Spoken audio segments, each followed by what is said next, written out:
our pleasure to have you invite us, over to Japan to witness this monumental event, right? That is the Fender Tokyo flagship store grand opening, right? So I'd like to start with just a question that is more relaxed. So what are your favorite models of 2023? Ooh, 2023. Well, with my business hat on, I would say the launch of the American Vintage 2 platform. That was something that we responded to what the players were telling us, and I think we totally delivered, and the demand has been phenomenal. I think, personally, my favorite guitar that was launched, my must-have guitar, was the John 5 Signature Ghost. The new one. That's a beautiful guitar. It's now being added to the collection. And you mentioned, of 2023, then if you don't have to pick a year, so what would be your all-time favorite then? Well, that depends what genre of music I'm playing. As I'm a kind of heavy metal guy, if I'm playing Purple, I go to my black Strat.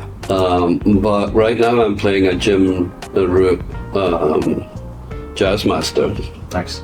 And I like both the Jazzmaster and the Telecaster, but right now I'm playing the Jim Root Jazzmaster. I love that guitar. Nice, good to hear.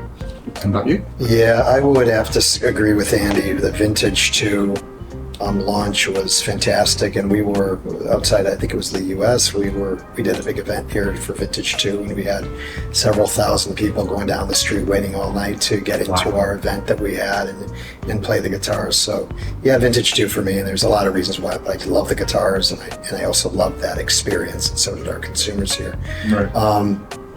The two guitars that have really excited me mostly of late, let's say the last year or two, is their signature model. I love made in Japan guitars because my very first electric guitar was a made in Japan guitar back in 1988 that I picked up at Guitar Center in the US, and I love that guitar. But really, I think the Ken Experiment guitar from Larkin Seal, that just is a beautiful guitar, and the playability of that is just fantastic. And I also love the artist models for Tomomi, Haruna, and Mami from Scandal. I just think those are beautiful guitars. I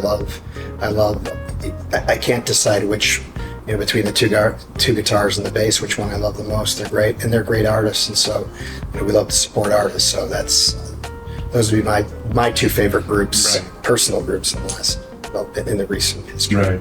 Yeah, a lot of us at Wise for Life, we actually love Scandal as well.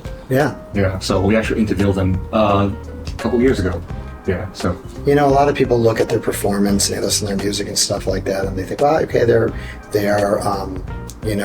attractive women and they're fun to go watch. So they're smoking players too. I mean, they're really, really good at what they do, and they continue to be dedicated to getting better and better at what they do as well. It grows. Okay, so obviously this is the grand opening event. So then the definite question would be, what is the whole idea? How did this idea begin, and how it went into fruition? Well, Bud joined the company in 2014. I was joined soon after in 2015. We've been kicking this idea around all the way back to then.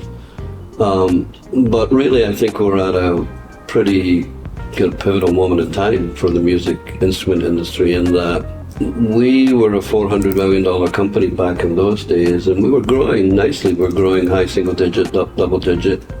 We believed that we were helping fuel growth, but we're also getting organic growth from increased consumption of recorded music, increased consumption of live music.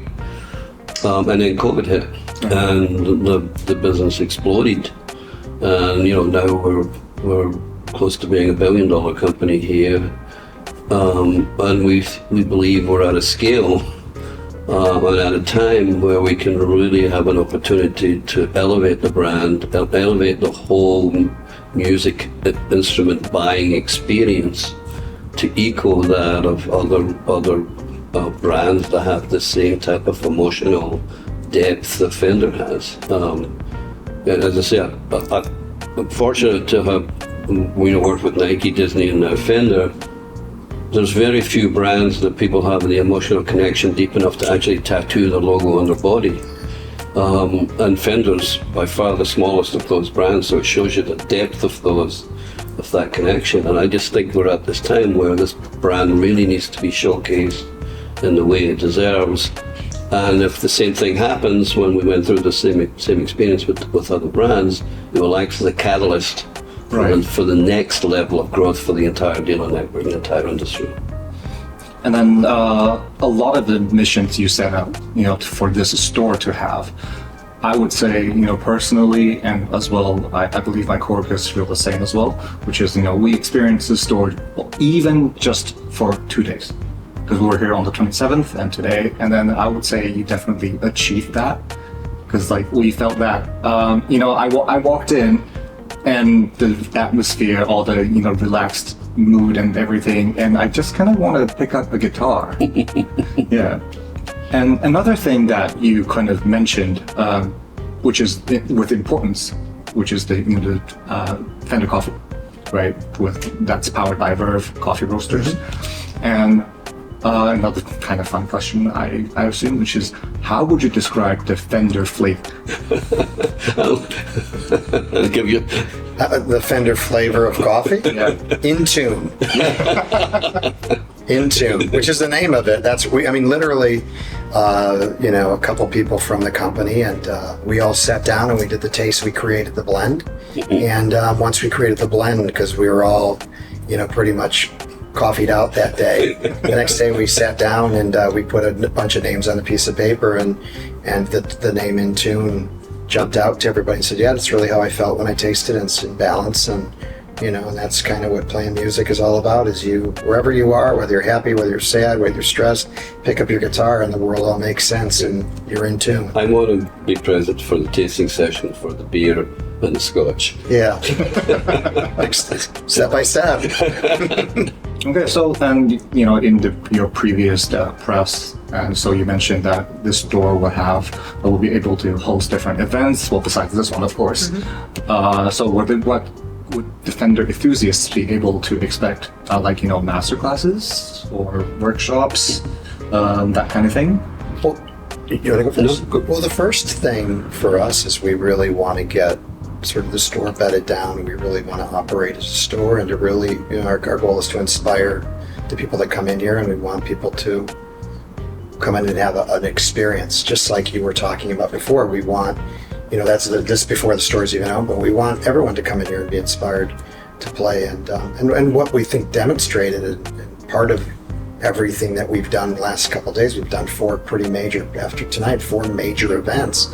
We know we can do events here, and so everything from classes on how to tune your guitar, how to change strings, all the way to bringing artists in and doing little workshops with artists and meet and greets and signings, to from time to time bringing in artists that, we know we've got a couple artists that are coming out from the US for Fuji Rocks and for Summer Sonic, to get them in and do signings and perhaps a little acoustic show or live show. But I think the only thing we're limited by here is our own imaginations. We've got, as you've seen, execution on the first floor, execution on the basement floor. We have a lot of different places in the store that we can do a variety of different, it's like I said, we're just limited by our imagination, and we're going to push it, because that's what, in the spirit of creativity, which is what the guitar is all about, music's all about, we're gonna play this flagship store just like a guitar. Right. When I interviewed one of the artists, we kind of asked them, what kind of service would you expect from the Fender flagship store? And then he kind of jokes, it's like, hey, I think we need a daycare. So that the dad, can just go play the guitar, have fun, and just leave the kid here. Yeah, wow. But wasn't one of the business opportunities? No, that wasn't, yeah. Interesting. We'll add it to the list. Yeah, like I said, we're only limited by our own imagination. Right. And so this building, the Fender flagship store was designed by Klein Dytham Architecture, right? And then so what was the style or approach that you commissioned them to do? So Klein Dytham has done a number of projects here in Japan. They've done residential products, they've done big commercial projects, we've done a lot of branded projects, but the one that kind of perked up my attention at Klein Dytham was several years ago when Matsuda-san of CCC and Tsutaya, who's the head of that organization, commissioned them to do T-site at Daikanyama. Books and CDs were kind of a dying, bookstores were going out of business all around the world, and CDs were going along right with them, and he reinvented the bookstores, and that is an incredibly productive and very inspirational place over at T-site in Daikanyama. Have you been there before? No, for sure. Well, you really should. Anyone that comes to Tokyo should spend some time. It's an amazing experience. It combines books and magazines and workspace and food and beverage. And funny enough, we're doing the same thing here. And I was very inspired by how they really reinvented the bookstore and all the sort of ecosystem around it. Right. And that we took a lot of inspiration from that. And Klein Dytham was just such a fun and competent group of people to work with. No, I think we established an aesthetic for the brand. Really, strangely enough, there was trade show presentations going back to NAMM in 2015. And I think Bud's experience in flagship store development with Ralph Lauren, he kind of took that base aesthetic and riffed off that with the architects to kind of really take it to the next level. So I couldn't be more pleased with the physical environment we have here. And of course we'll learn. Our doors will open officially tomorrow, and we'll learn something on the first day, and we'll learn something in the first year, and we'll improvise as we go along. And that kind of ties into my next question, which was in your previous interviews, you did mention Tsutaya, right? So that was kind of my gateway into asking, is that why you asked or you commissioned Klein Dytham to do the design? Yeah, and then again, I was also trying to ask, what was the purpose of each level? But we were given a tour, right? So now we understand. Good. Yeah. Well, they certainly were a testimonial. That what they did over at T-site was a testimonial. Right. And my thinking was, if they could do that with them, then certainly we could reinvent and elevate the experience of buying a guitar the same way they did at that bookstore. And I think it will prove to be true once we open the doors tomorrow. No, I also think so. Yeah, thank you. Personal experience. Yeah. And by the way, I love when, you said you just want to come here and you want to pick up a guitar and start playing, because that's the way it should be. Yeah, because like a lot of traditional music stores, especially like the ones in because Japan and Taiwan, where we're from, are our space is so limited. Space constrained, yes, absolutely. Yeah, so a lot of the stores are tiny, and then I guess they want to fit as many guitars as possible in a tiny space. So at times we feel that it gives us pressure to want to actually pick up guitar. It's intimidating, absolutely. Yeah. Exactly. So I think this is just a whole new experience. The other thing, which Andy's mentioned several times, I just want to mention along with, I know there's the constraints with space, but they're certainly not constrained on gender and who they can hire. And over half of our staff here is female. Over 50% of new players are females, and we think that they should be represented. They should be able to come into a space and shop freely and shop to their liking, and to have people that understand them and how they want to express themselves, and are just really interested in inspiring them and finding the right instrument for them. And we believe that not just the physical store, but the people that we have working here are really very, very critical, if not the most important part of what we do here as our staff. Right. I also mentioned, I also interviewed Marty Friedman the other day. Yeah. And then he kind of mentioned the same thing, which is like, maybe, a girl would come in here maybe to pick up some clothes, for Fender, and then she might walk up with a guitar. Right. Sure. We certainly hope so. Yeah, we do. And then, pre-COVID, Andy, you already mentioned that if we can have the retain rate of 10%, and then, the business will grow. And I guess post-COVID, it was already proven that business has grown, right? And then, so how do you view on this? Well, if you'd have looked at our business plan back in 2014 or 2015 and looked at our projections over time, I mean, what basically happened is that COVID accelerated our business plan by about 3 or 4 years. So we're now operating at a level that we always expected to be at, but we just didn't expect to be at it so soon. So now we're anticipate returning to kind of more normalized growth rates, which would be in the high single digit, low digit range. But that, what I lovingly refer to as the COVID bubble, that cohort of people who came in, 30 million came in, right? 10%, even if it's a 90% abandonment rate, the lifetime value of the 10% who commit to the instrument, they on average spend $10,000 each. We all are them, right? We've all had 5, 7 guitars, more amps, etc., or more. So that COVID bubble has a retail value of $30 billion that's going to be spent over the next 10 years, over and above the incremental growth that we get from here. So that's why we're very optimistic about the long-term prognosis for the industry. And most of all here in the Asia-Pacific region, because all of the regions are growing, but the Asia-Pacific region is growing at the fastest pace and has done for as long as I've been at the company, about 2. And to follow up your statement, which was you have 13 million new players, and if there's like 10% retain rate, then that's like 1.3 million new players, right? And you also mentioned that your trade up is at an all-time high, right? So that also means that there are a lot of people that might want to sell off their old guitar so that they could trade up to a higher end Fender, right? So with that, would you consider having something like a official authentication program or something? I could, if I responded to that question, I would probably have to kill you. So yeah, I mean, we've done the math ourselves. The one thing I would say about what we experienced through COVID was we saw exponential growth in the extremes. So we saw, might be surprising, a lot of growth in custom shop because people retired early, they had money, they had time, and they said, damn it, I'm gonna get that custom shop guitar I always wanted.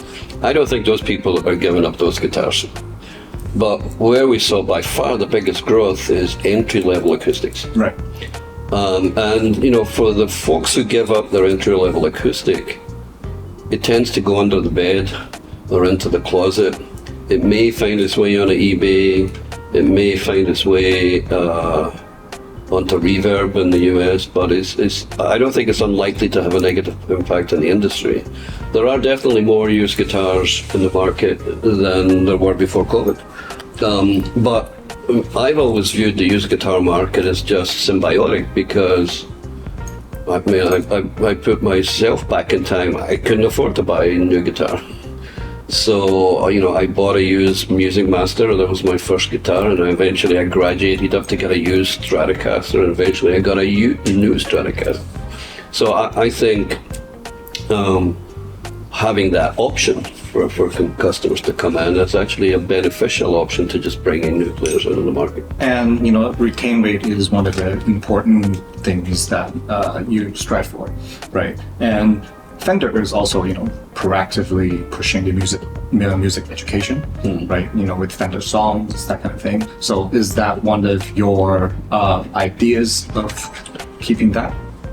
Yeah, we're still very much committed to Fender Play and are working on a number of fronts. One is we're working on going global with it. Yeah. Internationalizing it. You're right. So I think in order to do that, we need to have worked with local partners. Right. So they can have access to the content that we can contribute, but also to do local content, local language. That's something that we're definitely looking at. We're also looking at a variation of Fender Play that would be free to the schools free to the school systems, but specifically designed to work for school music teachers in school. So not just a kind of chopped up version of the existing Fender play, a very custom made version that could work for teachers in school. So those are the two kind of areas that we're working on. But we're still very much committed to music education. Okay, so if you have to use one word to describe Fender in the next 5 years, what would your word be? Inspired. I'm inspired. I would say. I always go back to growing. Growth. Yeah. Inspiring and growing. Yeah. That is definitely true. As we have seen, especially with the grand opening of the store, I'm sure that, it will be the case. Well, Andy, when he first came to Fender, we were actually on a train together. I think it might be one of the first trips that he came out here, and we were on a train going up to Chino to go see Dainagaki. And that's when Andy, correct me if I'm wrong, but really on that train, he formulated the strategy, which we stick with today. And one of the big, we see right on that piece of paper, growth. And what it meant to me at that time was grow our business. Okay, that's what it meant to me. And later I learned through what we've done is that it meant something much bigger to him, which is grow the entire industry. Fender is the #1 electric guitar, bass, and amp brand, and the leader of the industry. It's our responsibility to grow the entire industry, and we've done that, and that's kind of opened up all our eyes on not just our own ability to grow and be profitable and all that, is that our responsibility as the market leader to grow the entire industry.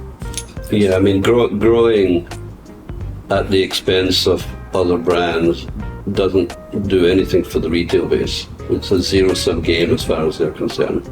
So our #1 objective is to grow the industry. That's why we created Fender Play. That's why we've moved marketing up from 4% to 10% and gone in deeply into social media. And I think it's worked. Now there are external factors that are helping the industry grow. Consumption of recorded music through streaming and live events, particularly festival events, which are largely guitar-based events. The demand for those is going through the roof. And again, particularly here in Southeast Asia, because it's a new festival events are relatively new to Southeast Asia compared to the US. Right. Yeah. I love being part of a growing organization and a growing industry, and that's what I see in the future for the next 5 years. Okay, well, that's it for all questions today. So thank you very much. Right. And Thank then, you. Congratulations to, this, again, monumental event, for the whole industry. Right. And I'm sure it will succeed because, like I said, I'm kind of falling for it as well. Right. Okay. We appreciate it. Thank you. Thank you very much.